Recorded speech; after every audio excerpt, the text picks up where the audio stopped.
Panduranga Hari, Vasudeva Hari, Ram Krishna Hari. We seek blessings at the feet of Lord Vitthal and all the Varkari saints before we continue our narration of Santa Muktabai Charitra. As we saw, Vitthal Pant and Rukmini, along with their 4 children, Nivruti, Jnandev, Sopandev and Muktabai, lived on the outskirts of the village Apegao in a small hut where they didn't have basic facilities of food and water, and even they did not even have mud vessels in which they could cook their food. Some families would donate them dry grains, but only after lacing it with a lot of abuses and curses. So the entire village, the community, had treated them as an outcast and isolated them, and they felt that this was a suitable punishment for a man who had reversed his ashram from sannyas ashram back to grihastha ashram. Vitthal Pant approached the Brahmin council of Apegao and pleaded with them not to punish his innocent children for his wrongdoing. But to no avail, the council maintained its stance of isolation being the only way of punishment and repentance. They felt that if an easier punishment was given, then many more sannyasis would come back to householder life, and this would be a complete overrule of all scriptural values. Vitthal Pant, Rukmini with their 4 children felt that they would go to Trimbakeshwar, have a darshan of Lord Shiva Shankar there, and maybe that would put their heart also to a certain contentment. At Trimbakeshwar, they took a huge pradakshina around the Brahmagiri Parvat. During one such pradakshina, they heard the roar of a lion, and so frightened were they that all the family ran in different directions. Fortunately, all of them ran towards they could find each other, but Nivruthinath Maharaj ran in some other direction, and the family could not find him for days together. They feared the worst for him. They continued to stay at Trimbakeshwar, hoping that one day Nivruthinath would definitely come back to them. In the meanwhile, Nivruthinath was so scared of the roar of the lion. Of course, as I say, your scare is this is just a part of a divine strategy. It is to make certain coincidences happen. So Nivruthinath Maharaj ran towards a cave, and in that cave was Gahininath Maharaj. If you remember, we had mentioned in one of the episodes, Gahininath Maharaj was the guru for Govind Pant and Niramai. The moment Nivruthinath entered the cage and saw Gahininath Maharaj, he prostrated in front of him and told him that he was scared because there was a lion somewhere. He could hear it roaring. Gahininath placed his hand on Nivruthinath's forehead, and he immediately went into a meditative trance. There was a Shaktipat into him. His mind became calmed, and he did not realize that a period of more than 3 months had passed, and he was in the company of this great soul. After 3 months, he came with fully enlightened mind. He searched for his family and returned to them at Trimbakeshwar itself. The family was overjoyed to find Nivruthinath back into their fold. Young Muktai asked Nivruti, Dada, what exactly happened to you at Gahininath Maharaj's cave? Nivruthinath said, Gahininath Maharaj placed his hand on my head, and I felt everything had become calm at once. I did not realize that there was any duality at all. It was oneness between me and him. And I realized that Aham Brahmasmi. I am that. I am Brahma. And he also said one more thing, that there is no Maya. Whatever is there is this. This is a reality. This is a truth. And this is the absolute truth. He said, Gahininath Maharaj told him to only keep chanting Krishna Naam and do Krishna Bhakti, because that is the only thing which will take you beyond the samsara sagar. That is, the ocean of material life. Muktai was overjoyed to hear this. Jnaneshwar Mauli and Sopan, they were also present. They were also listening to Nivruttinath Maharaj very intently. And you can say in a certain way, these two brothers and sister, these three became the disciples of Nivruttinath. So he is considered the guru of Jnaneshwar Mauli, Sopan Dev, and also Muktai. Feeling very positive with all this, Vitthal Pant felt that now it was time for them to go to Alandi and see whether the Brahmin Council of Alandi would accept him into their fold, because he was more concerned about the fact that the thread ceremony of his three sons had to be done because they were of that age then. Though Nivruttinath Maharaj was a liberated, enlightened soul, and he felt that there was no need for him to get any thread of purification on him because he felt they were already purified, they were Shuddha. But still, Mauli said that there are certain rituals, certain scriptures which had to be followed, and if the father wants that to be done, we should obey him. So they set off from Trimbakeshwar to Alandi. At Alandi, the treatment was no different than what it was at Apega. The Brahmin council here was even more crude in their versions towards the family. Other thing which hurt the family most was that all the relatives at Alandi had distanced themselves, and they didn't even bother to come and ask them if they needed any help or support. So this was a lesson for the four children, obviously for all of us through them, that no one can be trusted in this world.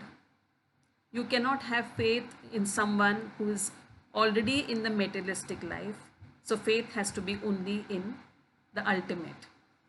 So your guru, a saint, a truly qualified spiritual master only will lead you to the ultimate path. He will help you to cross the material life, the ocean of material life, and take you to regions beyond that. So the lesson we got from here is no human being is going to have the same nature the next day as what he has today. So previously the same relations, the relatives who were there at Alandi, including Siddhopant, the maternal grandfather of these four children, he too distanced himself from the family, feeling that he would otherwise have a blot on his profession of being a Kulkarni. Though he did feel a little bad, but then he was bound by certain village constrictions. Okay, now coming back to what happened to these four children later on. When they approached the Brahmin council at Alandi, the president of that council meted out a punishment after a lot of discussions with various scholars and learned persons, that the only way in which you can get your children purified and make them eligible for a thread ceremony is by Dehanta Prayashchit. That means the parents had to end their life. In today's world, we would call it as suicide, but back then it was not considered as a suicide at all. So they said that if the parents undergo this particular repentance of ending their own lives, then these four children could be included in the Brahmin community at Alandi. Vitthal Pant and his wife Rukmini were of such a great magnanimous thought that they felt that if we have to end our lives, it's okay, but at least our children will have a secure future. They will be recognized in the community. They will be taken into the fold. So they planned to end their lives at Prayag by offering their body at the Triveni Sangam. But before that, they had to convince their children. Now, it was not they were sneaking out at night when the children were asleep and rushed off to Prayag. No, it was not like that. Here, the parents give us a very, very strong message Now let's see how they handled the scene. Vitthal Pant was a little, you can say, detached. So he did not show any emotional response, but Rukmini ultimately was a mother, and maternal instincts are sometimes a hurdle in the path of such decisions. She picked up little Muktai, who was just about 5 years of age, and placed her on Nivruttinath's lap, who was of 11 years of age. Jnaneshwar Mauli was about 9 or 10 years of age, and Sopandev was about 7 years of age. Now she speaks to Nivruttinath. The words are very important, and how a mother convinces her child to become a parent is something which we should learn from this. She tells Nivruttinath, you are now the mother and father to these 3 children. Jnandev, I know, is a very intelligent and a very understanding person. He understands what I'm going through. He understands my inner turmoil. So he will never trouble you. In fact, he will see to it that he shares your responsibilities or burdens also. About Sopandev, what can I say, she said. He is the most understanding of the lot. I have seen days when there was no food to eat, but not once did he ever come and say, I need food to eat or I'm hungry. When the plate would be served with something and he would be called, only then he would come and eat. He would never ask even for water from me. He is a child with a very silent disposition. But she says, the child which I have put on your lap, Muktai, she is not an ordinary person. First of all, she is Adi Maya, Adi Shakti. And as you know, the feminine power is very aggressive also sometimes. She is a straightforward person. She will speak her heart out, but sometimes the words may be hurting. It may sound caustic. She means no harm. Her intentions are very pure. But she would like to have things in her own way. And if things don't happen that way, she could get a little disturbed or she could get a little agitated also. So the 3 of you have to take care of her. Though she said this vocally, inwardly she knew that it was Muktai who was going to take care of the other 3 because she was Adi Shakti Mahamaya, she was mother. But because for Laukik reasons, for the sake of material life, as she was the youngest, she was the pet of the entire family. She was a favorite of all of them. So these 3 brothers would look upon her very affectionately and would have to take care of her like a very, very small child would be taken care of. She told Nivruttinath that in case she becomes a little stubborn, she asks for something and she is hell-bent on getting that thing, then do not quieten her or do not silence her by scolding her or even raising your hand at her. Try to explain things to her, she will understand. She told Jnaneshwar Mauli that Muktai has a special affection for you, which I have seen in her eyes.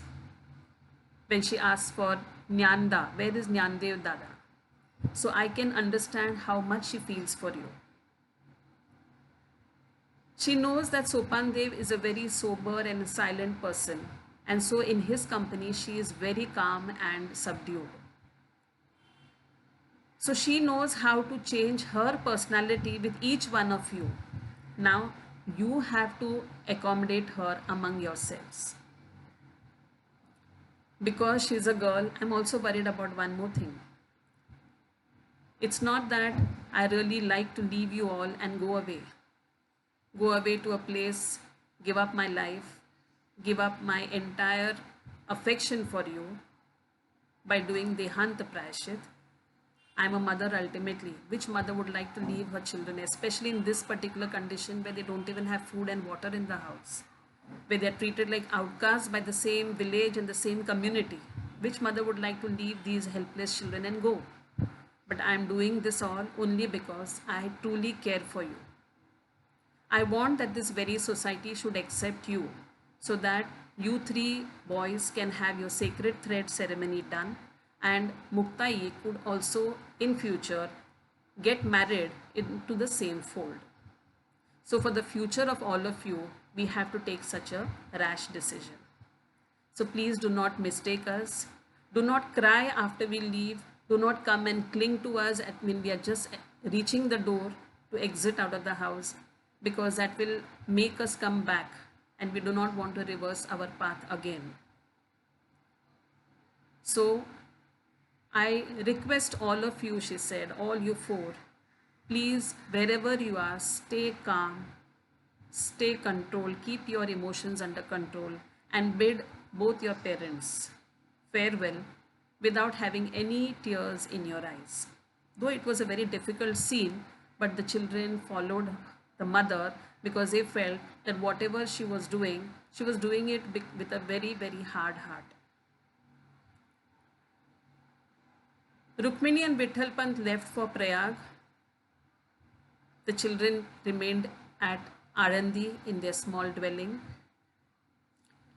At Prayag, both Vitthal Pant and Rukmini jumped into the Triveni Sangam and gave up their lives for the sake of these four children.